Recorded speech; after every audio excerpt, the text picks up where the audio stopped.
Cuán firme cimiento se ha dado a la fe de Dios en su eterna palabra de amor.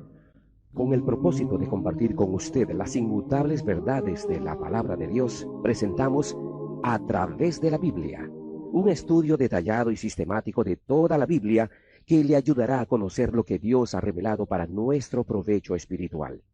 Estos estudios bíblicos fueron diseñados y elaborados por el Dr. J. Vernon McGee, versado maestro de la Biblia, quien dedicó la mayor parte de su vida a la enseñanza clara y sencilla de la palabra de Dios.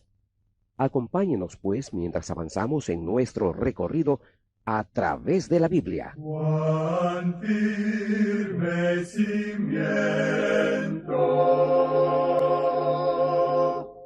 la palabra de Dios. Es un gozo estar nuevamente con usted, amigo oyente, para traerle otro estudio de la serie A través de la Biblia. Continuamos nuestro estudio en el Evangelio según San Juan y llegamos hoy al capítulo 6. Encontramos aquí la alimentación milagrosa de los 5,000. Este es el único milagro de Jesús que todos los 4 evangelios relatan. En el Evangelio según San Juan, como resultado de este milagro, nuestro Señor da un discurso sobre el pan de vida. Este es el método que Juan emplea. Llama a los milagros señales, pues indican que cumplen cierto propósito. Juan también escoge solo ciertos milagros.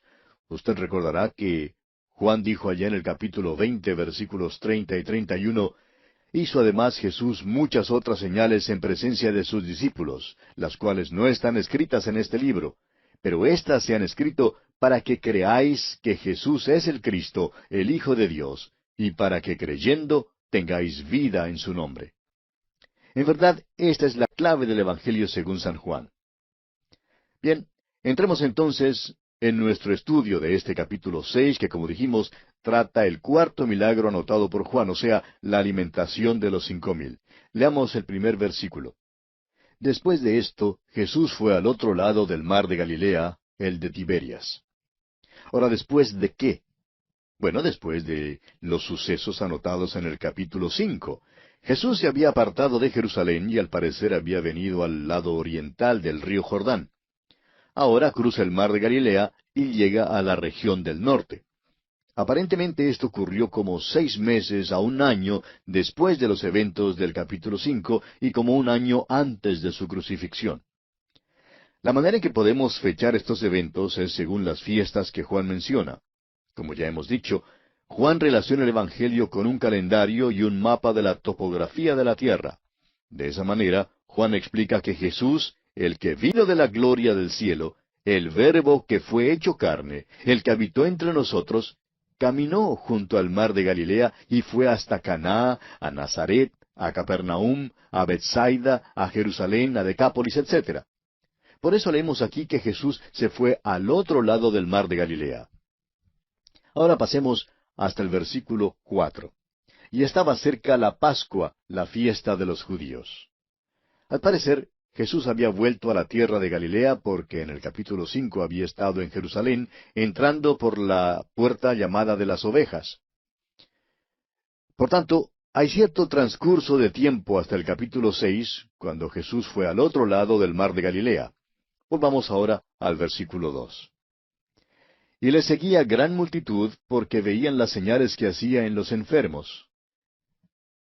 En verdad, esta gran multitud no creyó en él de una manera salvadora, no confiaba en él.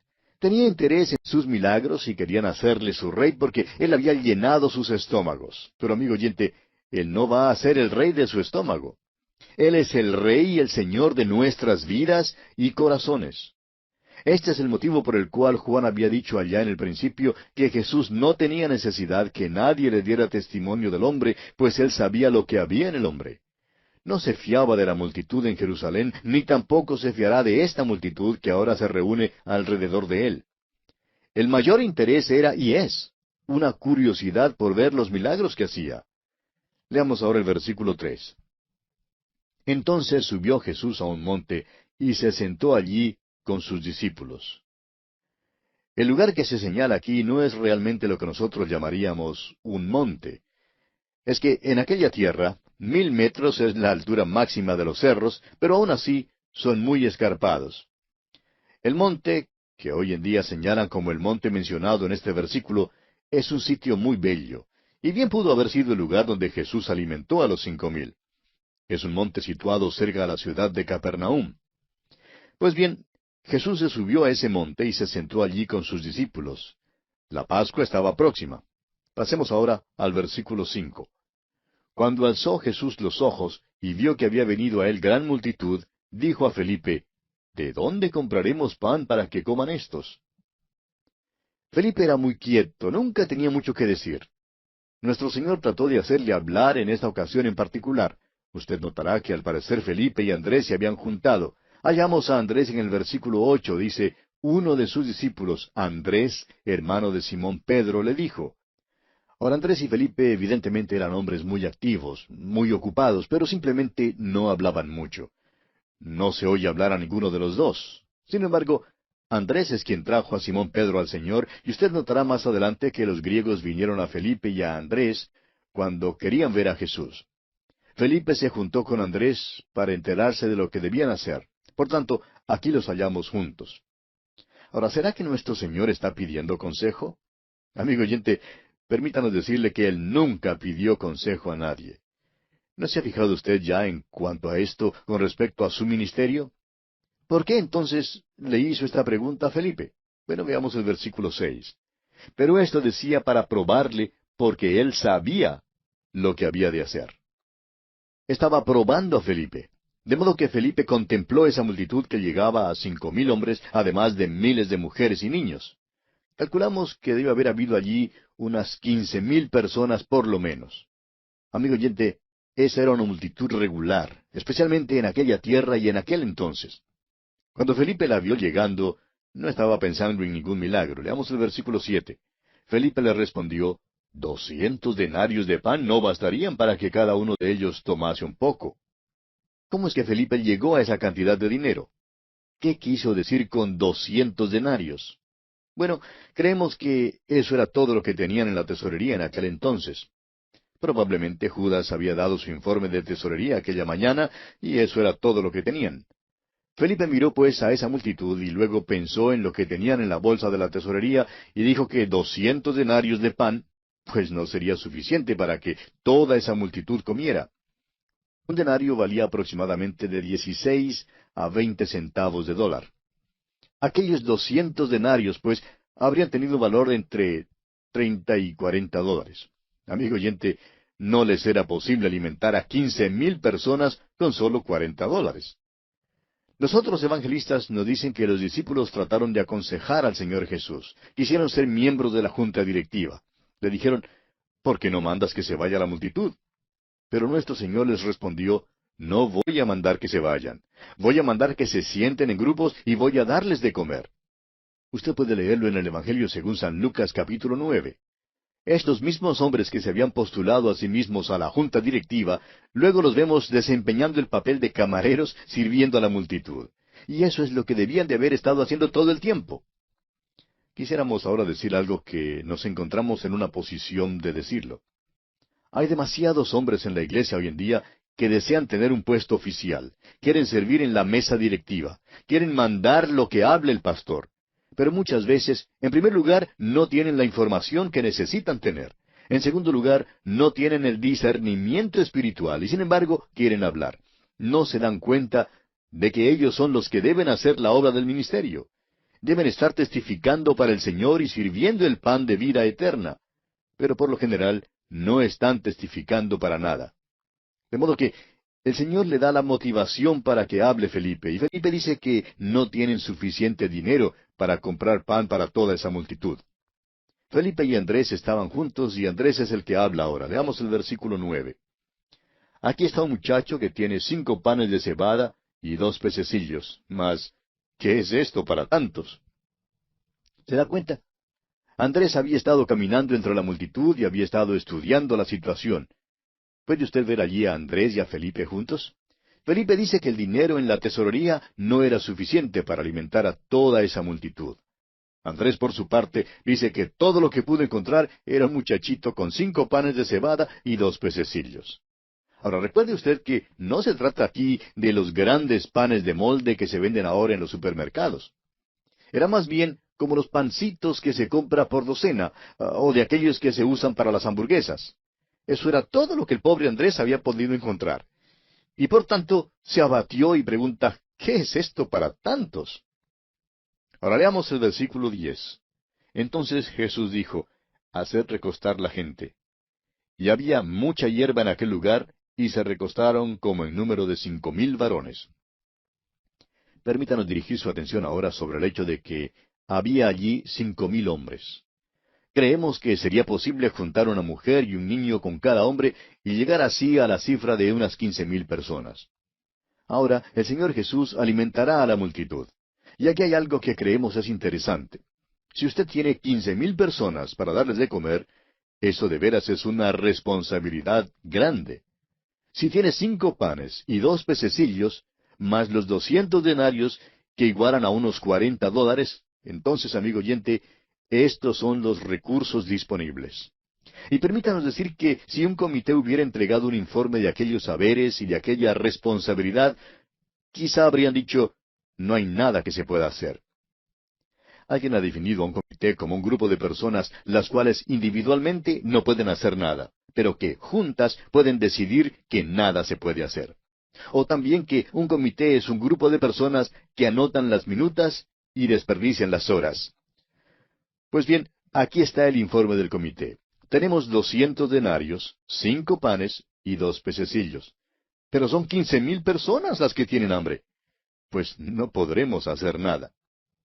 Como usted ve, amigo oyente, lo que les faltaba en esta ecuación son lo que llamamos las matemáticas de un milagro. Les faltaba a Jesús. Amigo oyente, si usted tiene 5 panes, más 2 pececillos, más Jesús, entonces tiene algo. Pero sin Él, no tiene nada, absolutamente nada. Jesús les dijo pues que mandaran a los hombres a que se sentaran, y éstos se sentaron.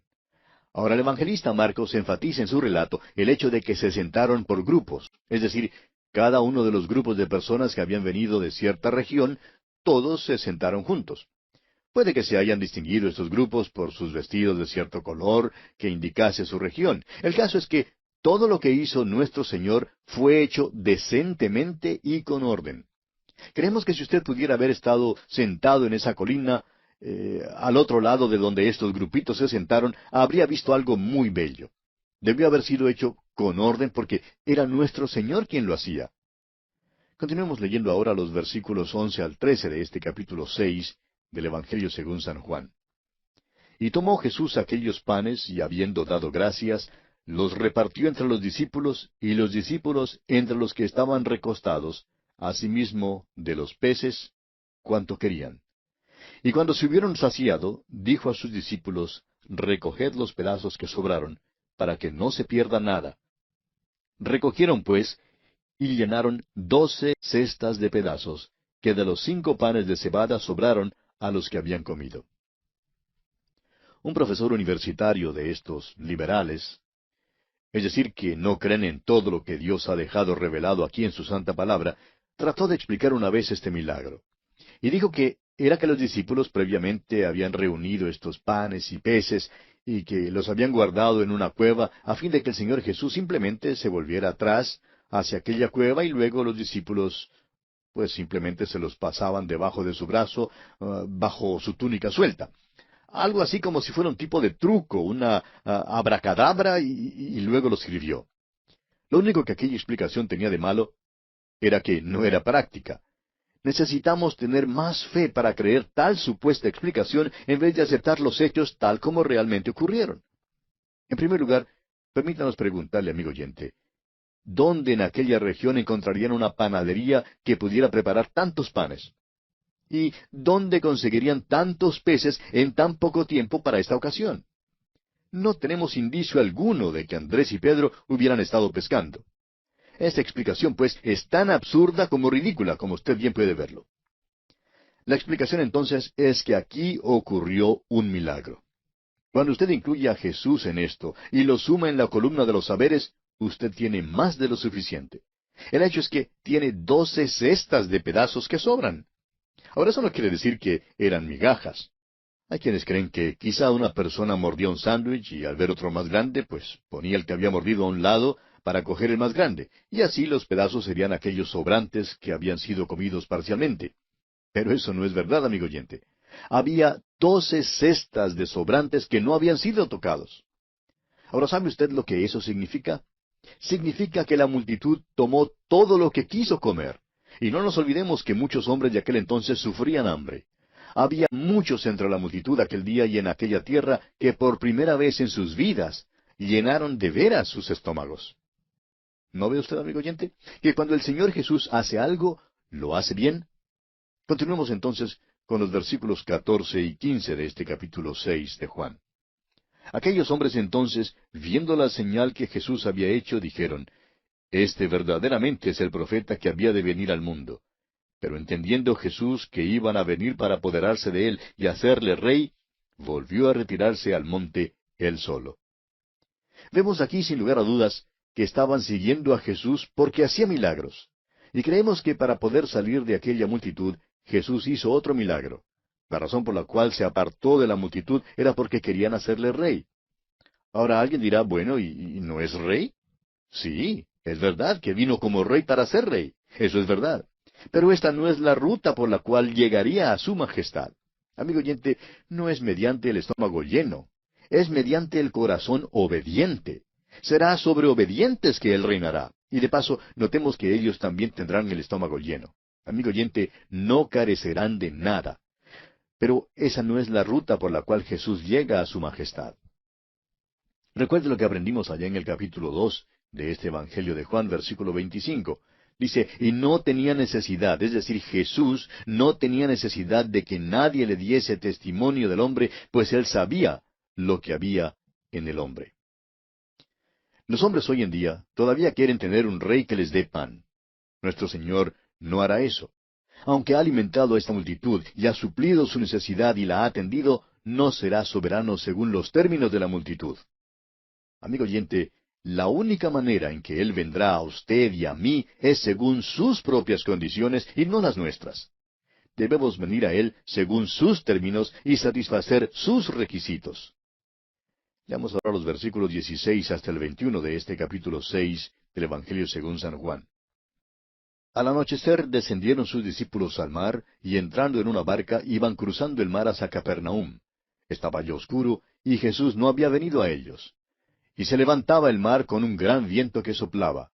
Cuando habían remado como 25 o 30 estadios, vieron a Jesús que andaba sobre el mar y se acercaba a la barca, y tuvieron miedo.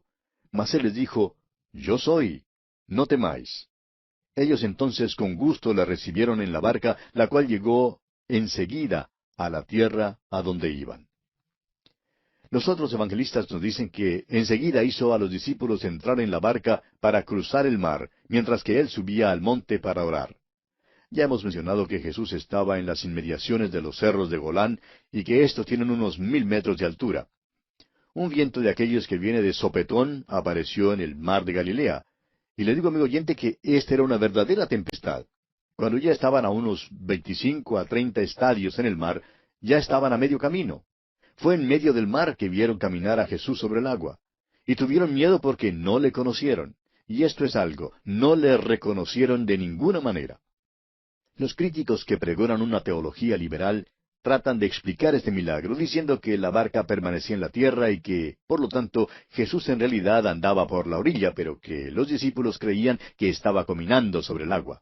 Amigo oyente, permítanos decirle que Juan había sido pescador en este mar de Galilea y lo conocía bien. E hizo mención específica de su posición en el mar, a fin de que supiéramos que no estaba cerca, ni mucho menos a la orilla. Ahora Jesús vino hacia ellos en medio de la tempestad, y es así como Él viene a los suyos hoy en día. Siempre se acerca a una persona en la hora de prueba y tristeza. No sabemos por qué es que a veces se espera hasta la medianoche, hasta cuando las olas se están agitando. Quizás sea porque este es el único momento en que estamos dispuestos a escucharle. Ahora el versículo 21 concluye diciendo, la cual, es decir, la barca, llegó enseguida a la tierra donde iban. Es posible que Juan quiera decir que sin demora alguna llegaron al otro lado del mar, puesto que el agua ahora se había calmado. Es posible que sea el lenguaje de amor diciendo que con Jesús a bordo y la tempestad calmada parecía ser que llegaron enseguida. O bien puede ser otro milagro, que al entrar Jesús, la barca cruzó milagrosamente. Notemos ahora que este milagro es seguido por el discurso de nuestro Señor Jesucristo sobre el pan de vida. La gente ahora comienza a buscarle, pero sin encontrarle, y descubren que el Señor Jesucristo y los discípulos se habían marchado. Pero dejaremos la consideración de este aspecto para nuestro próximo programa porque, desafortunadamente, nuestro tiempo ya se ha agotado.